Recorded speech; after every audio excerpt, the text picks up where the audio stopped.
questão, né? A gente no campo da universidade tende.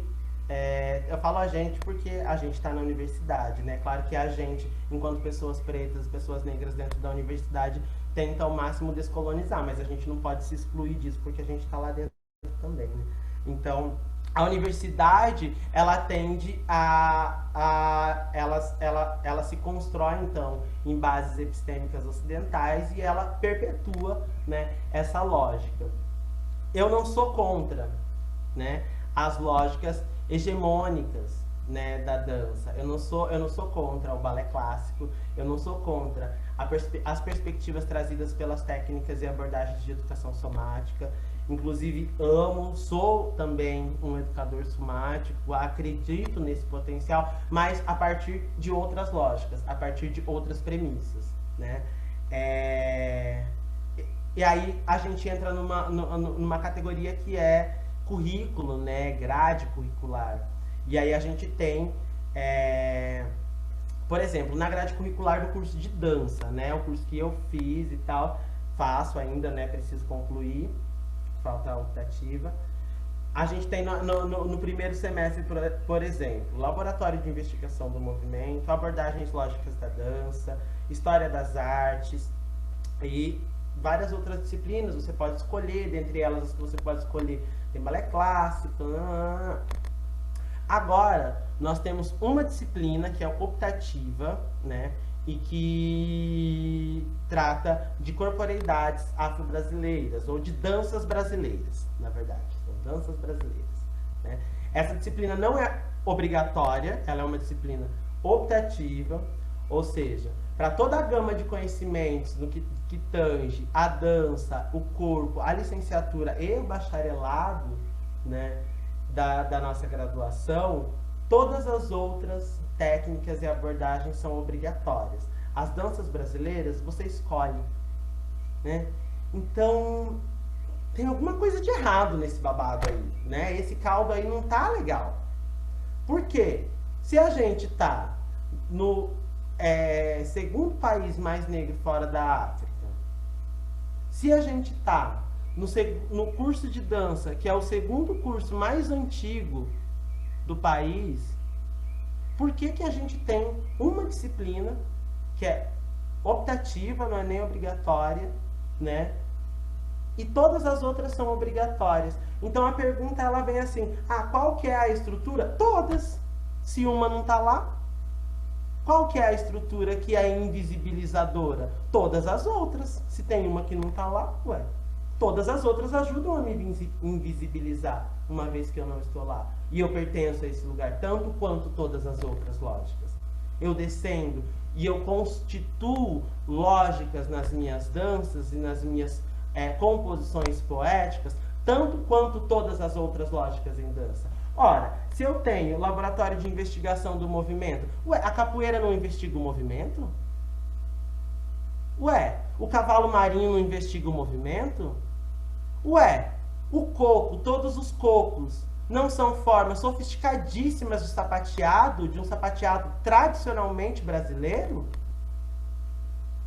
Ué, então não sei mais o que constitui abordagens e lógicas para o corpo e para a dança. Se as nossas danças fazem, em essência, isso, né? E elas não estão lá, todas as outras são invisibilizadoras. Todas as outras, né? E eu não estou falando que elas são melhores ou que elas são piores, né? Eu estou falando de lugares e pertencimentos e de legitimação de conhecimentos e saberes. E de novo, né? De novo, o conhecimento e o saber. Aí o conhecimento está num lugar e o saber está em outro. Bom, mas o meu saber está aqui, está no meu corpo, está comigo, né? Ele está aqui, não está na apostila, ele não está na Lab Annotation, né? Por quê? O tio Tonho, vou tentar abrir aqui uma foto. Vou tentar. Eu tenho que fechar o compartilhamento. Vamos lá. Primeiro eu vou abrir a foto e aí eu mostro para vocês. Aqui, ó.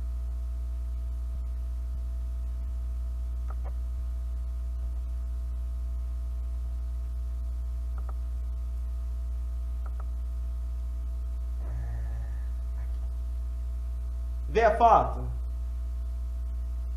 Meus tios, tá? Sim. Meus tios.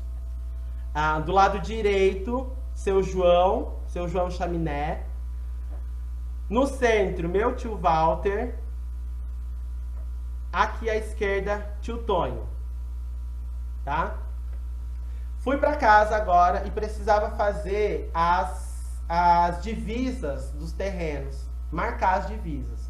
A gente não tem cerca, né? A gente marca a divisa, né? O colonizador colocou várias cercas. A gente marca, daqui pra lá é seu, dessa água pra cá é meu, a gente, todo mundo usa água e assim vai. Fomos fazer, marcar as divisas lá do meu terreno. Roçar, viado, roçar assim, ó. Entrar no mato, abrir, picada. Tio Tonho entrava no mato e dizia assim, Leonardo, lá de longe assim, ele gritava, você vai roçar aqui do lado da pitangueira. Ele tava longe pra caralho, longe pra caralho. Eu olhando, não via a pitangueira. Não via a pitangueira. E eu conheço pitangueira, subo em pitangueira, como muita pitanga. Ele vinha lá de baixo do eito. Eito é um pedaço de terra, é uma extensão, é um pedaço onde a gente está trabalhando. Então, um eito. Qual eito nós estamos trabalhando? É esse daqui até a água. Tá. Tio Tonho vinha lá de baixo do eito. Essa pitangueira aqui, você vai roçar do lado dela aqui, você vai sair lá no pinheiro. Eu olhava e só via a copa do pinheiro, lá longe, assim. Pois bem, roçava. Saía roçando, roçava ali uns 20 metros, de repente eu tava torto, tava errado. Tio Tonho voltava. Leonardo, mais pra cá. Aí eu continuava mais um pouquinho. Leonardo, um pouquinho mais pra cá, você tá torto de novo, assim.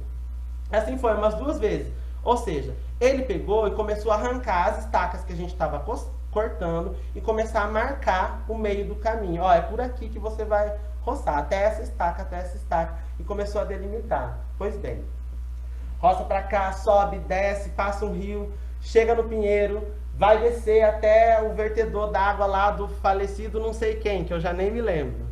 E aí vai até o olho d'água do falecido não sei quem. Pois bem, chega lá.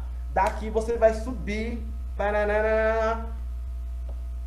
Eu pego o mapa depois, olho.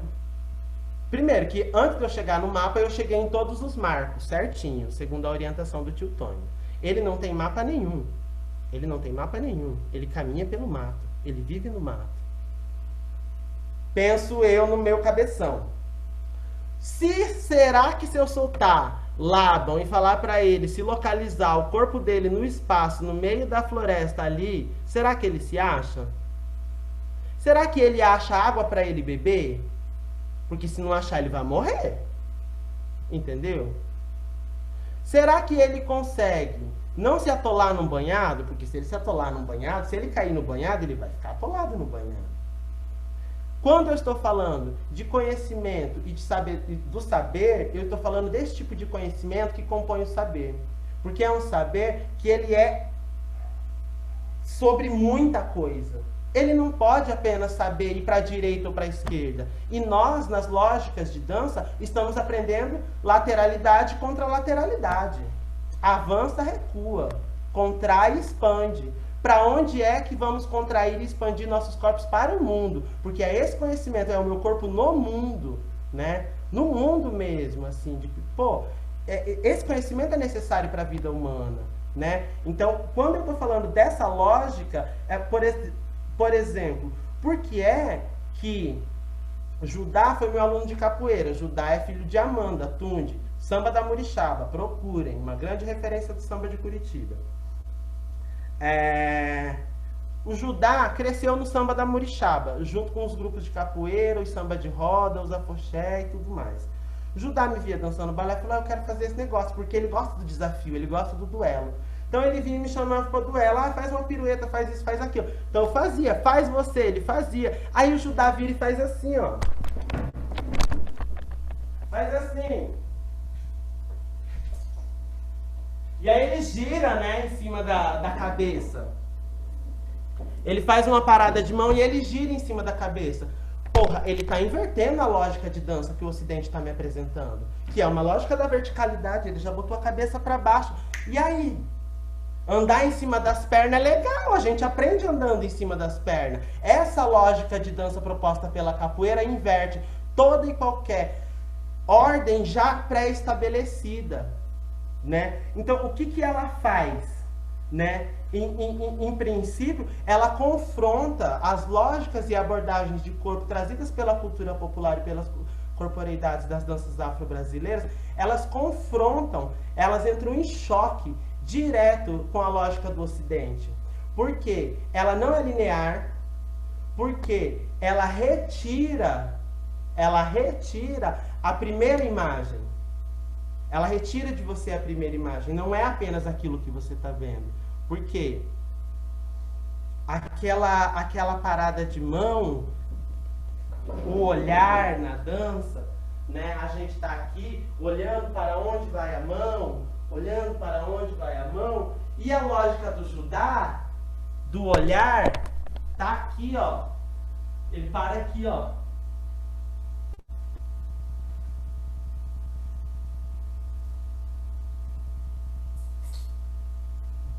Essa é a lógica dele. Então a minha questão com as lógicas invisibilizadoras não é eu fazer o balé. É eu não fazer a capoeira como uma abordagem lógica para o corpo, para a dança. Não é, o problema não está em fazer balé. O problema não está em aprender as abordagens somáticas. Porque a capoeira já tem esse saber incorporado. A perspectiva somática já acontece na capoeira. A perspectiva somática já acontece. Olha, eu fui daqui lá para os Estados Unidos fazer o curso da Bonnie, do BMC. Fui dar aula. A minha aula era Exu. Exu.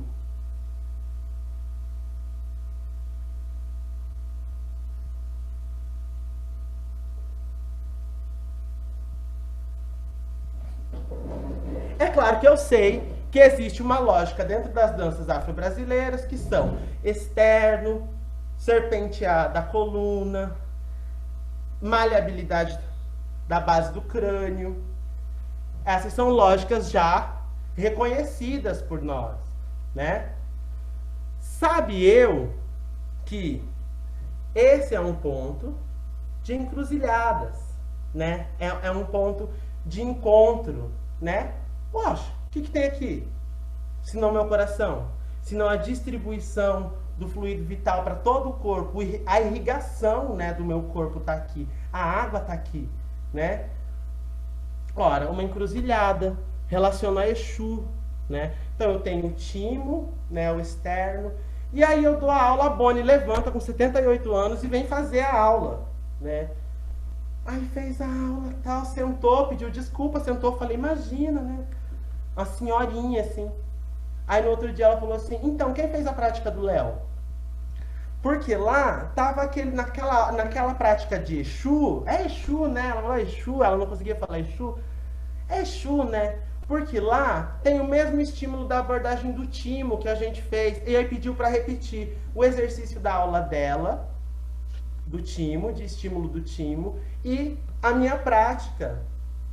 Ora, a Bonnie, que é a grande referência do BMC, a técnica mais reconhecida no mundo, né, de abordagem somática, tá lá dizendo que essa referência da dança de Exu tem o mesmo estímulo que ela estuda, que a ciência e os médicos estão tentando entender das funções do timo, das funções somáticas do timo. Ora, então eu tô louca? Ou as perspectivas de danças ancestrais já trazem a dimensão somática incorporadas como uma premissa de existência? Eu acho que eu não tô louca, né? Porque é o que eu sinto também quando danço, quando faço, né? Então, porque a questão, de novo, né? Ela não está em fazer as lógicas que são lógicas de estruturas hierarquizadoras, né, do corpo e de hierarquização das poéticas, né? Ou se eu tenho uma lógica, eu tenho um corpo, um grande corpo, eu tenho um grupo específico reduzido e eu tenho o primeiro bailarino. né? As danças negras são feitas em coletivo. Eu tenho ali, por exemplo, na capoeira, uma referência que é de ordem natural, que é o berimbau, e ancestral.